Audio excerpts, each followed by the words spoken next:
What's up, guys? Matthew, your favorite black guy, and today I'm bringing another video. Today I'm bringing a Wi-Fi battle, and it's against Bailey. She's a really good battler. I know I made a video with her. I battled her before, but this battle is really amazing. Like, you guys, you realize why you subscribed after you watched this video, honestly. So I'm bringing the same team as yesterday. The bulky offense team. I realized Electivire. He's not really bulky, but he's still good on this team. My core, Jellicent, and Crocodile, would, like I said, work really well together. Nick the Kyurem, which, with Life Orb, it's amazing. I tried Expert Boat because Earth Power, but no, it's not really as good as Life Orb because you get extra damage no matter what. Emboar Choice Scarf, which did a lot of work in this match, really. I'm not gonna spoil anything, but really, Emboar did a lot in this match, and Meloetta. So this is a pretty RU team. NU pokes, but Crocodile is the only poke. No, Crocodile and Kyurem are the only pokes that are above RU because Crocodile is UU and Kyurem is in BL2. So yeah, those are the only pokes that make this team not RU. So she's bringing a Nidoking, Darmanitan, Blastoise, Doublade, Dumbreon, or Umbreon, like people like to call it, Dumbreon. That's even the nickname for it, so that's pretty funny. And Rotom Mo, which is RU also. So she had a pretty UU team. These are the type of things that you see UU, especially Darmanitan and Nidoking. And Blastoise are the most threats, and then the walls, like Umbreon, you see that a lot in most UU teams. So let's get this battle started. Really, like I said, guys, you're gonna know why you subscribed after you watch this battle. Remember, the drill is 7 likes, and we're trying to reach 132 subscribers. So she leads off with her Rotom Mo, sorry. And I let off on my Jellicent because I thought she was actually going to lead off with Darmanitan for a U-turn, but no, she actually led off with this. So I really just went into my Electivire, pretty much because this is the most useless thing on my team right now. Most useless, like it couldn't do anything. So she goes for a Leaf Storm here, and it brings it down to 15, and it just kills me. She just kills me off with another Leaf Storm. I really did not need this thing. So it's pretty much a... First, she already killed one of my pokes, but it was my useless poke. I'd gone onto Meloetta, and she goes out into her Dumbreon because it is specially defensive. I go for the Charge Beam because Serene Grace makes it double, as Kung Fu Media told me. It doubles it, so now it's 100%. It's 100%. Special attack boost. So no matter what, I'll get a special attack boost whenever I hit it. So yeah, this is Assault Vest, and she goes for the Wish. Now, if I went for another Charge Beam here, I think I would have been set to go and kill this thing. But I didn't. I actually went for the Hyper Voice because I was at +2. I was feeling confident that I can at least do a lot of damage. But she went for the Wish, so if I didn't kill it, it pretty much gets all the health back and gets damage off on me. She goes for a Foul Play. It brings me down to 93. As you can see, I'm already losing pokes left and right. Like, for real, I already lost my Electivire, but it was the worst thing on the team. For me, at least. Some of you guys might have said it would have been the best thing for me to keep, but it isn't for me. So yeah, I instead of going for a Charge Beam, the turn she went for a Wish, I went for the Hyper Voice. This turn I predicted the Doublade to come out, but I over predicted, and that cost me my Meloetta. So I'm already 2 down while she has 6 Pokemon, and they're all healthy. Technically, yeah, Umbreon is still healthy with leftovers. It can just protect and get most of its HP back. So Emboar comes out here, and it actually threatens. Oh no, she actually goes for a Protect to scout what I'm going for, which is really nice because Protect is a really nice move to have on defensive Pokemon. That's why I have it on Crocodile, just to scout out and to get more leftovers back. She does get most of her leftovers back. I switch out, actually, predicting her to switch. So, I go on to Nick, the Kyurem, and I was actually right. She did switch, seeing that I did lock myself into Flare Blitz. She goes out into her Blastoise. Turtles 52. Nerdles. But anyways, yeah, I go on to Nick here. I know the Aura Sphere is coming, and nothing wants to really take an Aura Sphere. I know I can switch out into Jellicent, but then that just leaves me open for a Dark Pulse, so I don't want to do that. I go for the Earth Power. I get her crit, and I take some Life Orb damage. She goes for Aura Sphere, like I said. Nothing else wanted to take it. And I actually live on 9. That's why I run bulky. Kyurem, I don't like using super fast, because times like this. I do go for the Dark Pulse, and at least Kyurem got another kill. I really want to battle where Kyurem can start rampaging through, but so far it hasn't, but it's been getting kills, and at least most of the matches. I didn't get a kill last match. So I got a double down. I finally took one of her pokes down. So she goes on into her Toro, also known as the Rotomo, and this is a bad matchup for her. This is the play that I needed to make. I knew she would predict the Flare Blitz, so I went for the Stone Edge, and she actually went into the Darmanitan. So really, that play brought me back into this match, even though I think I'm 3 down already. So that play got me back into this match. I got 2 of her pokes down. As you can see, Emboar is just really doing what he needs to do, rampaging through. She goes on to her Nidoking here, and I go on to my Jellicent. She's not running physical, so Intimidate would have been useless. She did go for the Thunderbolt, and Jellicent is able to eat this up, and I get the Curse Body off, which is really, like I say each match, this is why I like Jellicent as a wall.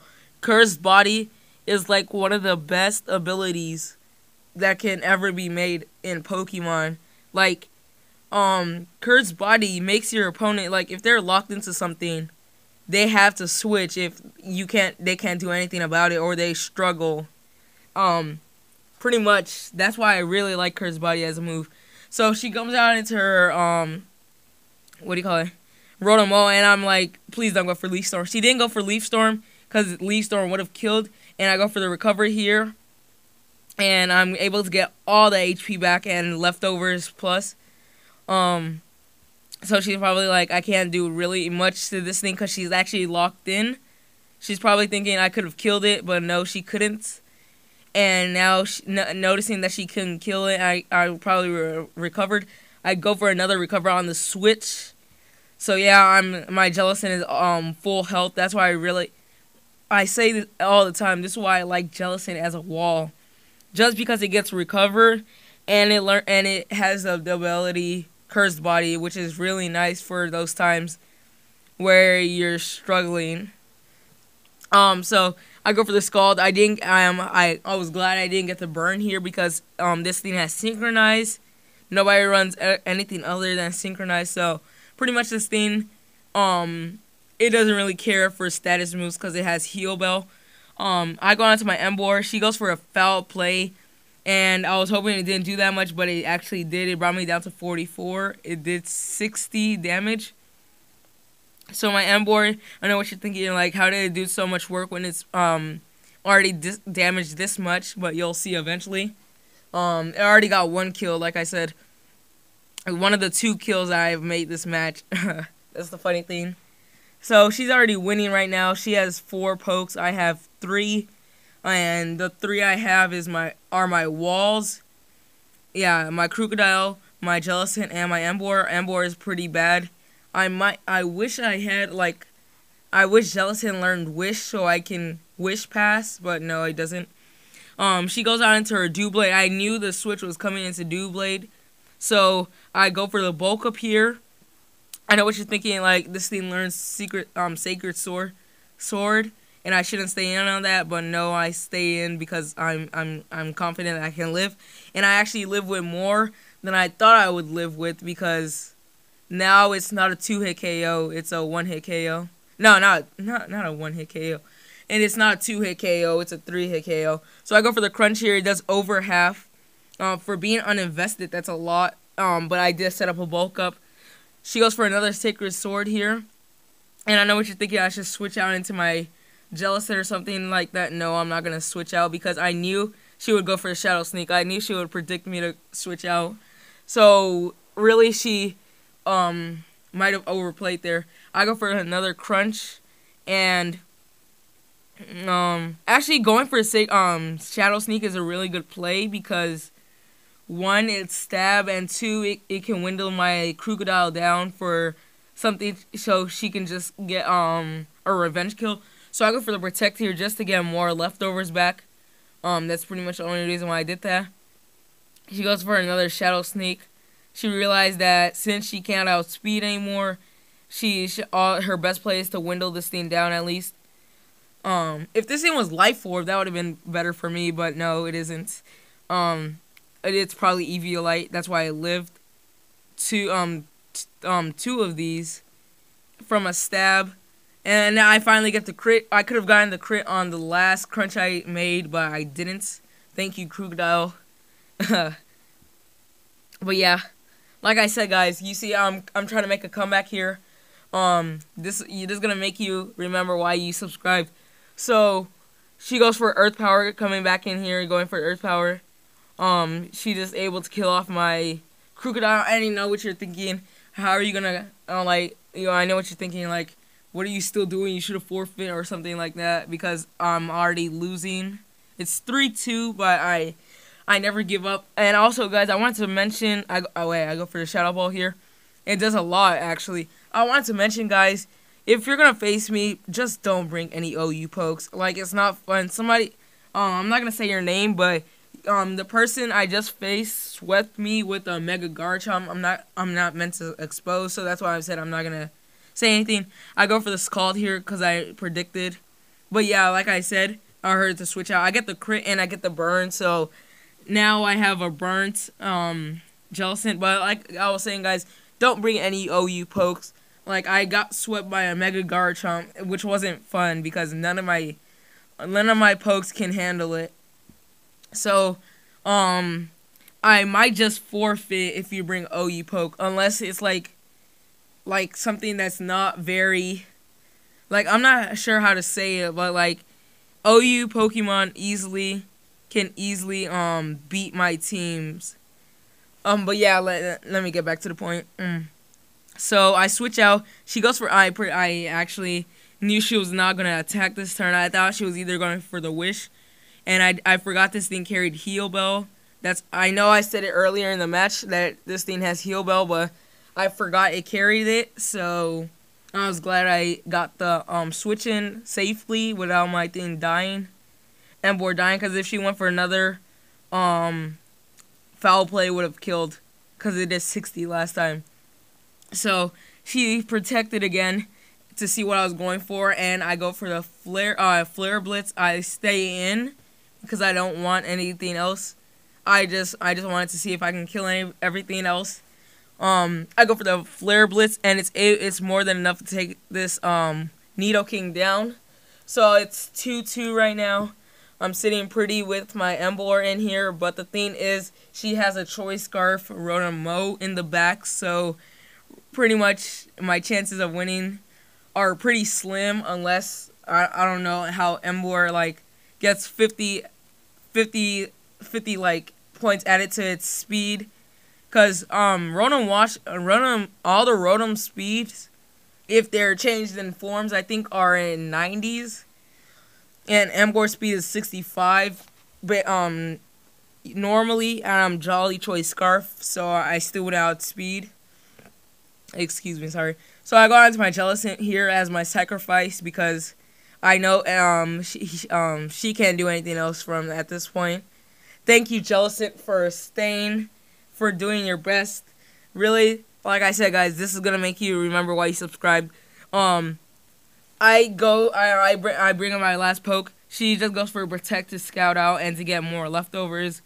which is another good play because if I don't kill it here, it's a 2-0, but if I kill it here, it's a 1-0. So this is the moment of truth. I go for the superpower, Emboar goes for the superpower, and it's actually gonna be able to kill. So I was like, yes. I know what you're thinking. You're like, well, I would be happy that you lost. I'm happy that I got a 1-0 instead of a 2-0. So yeah, that's pretty much the match. She can come in, thunderbolt me, do whatever she wants to me. It's gonna kill. She can even go for a leaf storm, maybe to taunt me. But yeah, she finally kills off my Emboar. So as you can see, Emboar really did the most work. It took out 1, 2, 3 pokes on her team, which is actually, yeah, it's half of the team. So that's a lot. Thank you guys for watching. As you all know, 7 likes is the like goal. Subscriber goals, 132. We're almost there, guys. 4 more subscribers. Remember to share with your friends, and yeah, that's pretty much all I have to say. Thanks for watching, guys. If you want to tell me which poke you want to see leave the team, because I can easily change the team up. If you still like this team, tell me, and then tell me which poke you want to leave, because you see they're not doing the most work lately. But I'll see you all later, guys, and peace out.